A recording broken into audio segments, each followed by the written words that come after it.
Welcome back. We now cross over to our international correspondent, David Kibuuka, who's in Kinshasa, the DRC. Dave, what's happening there?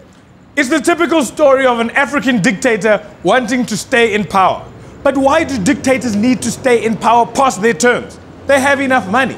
It's not like President Joseph Kabila needs a payslip to get credit at Bradlow's, and when they ask, how are you going to pay for these couches, Mr. Kabila? Isn't your job coming to an end with the election? He replies, no, I'm going to change the constitution of the country. Don't worry, a bit of bloodshed and my contract will be extended. Well, I think at some point it becomes more about power than money, Dave. Well, imagine people in other jobs refuse to leave when their contracts were over.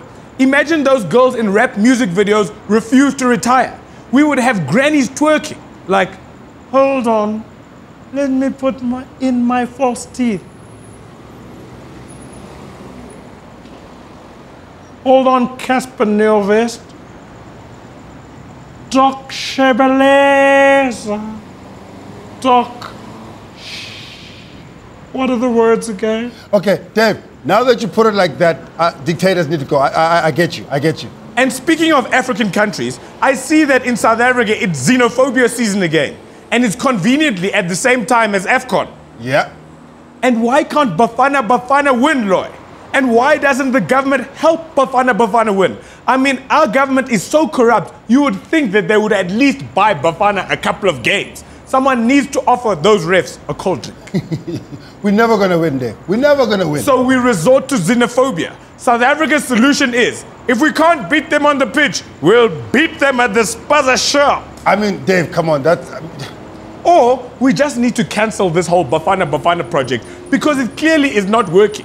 Because you must admit, we have tried everything. We even gave them a white captain.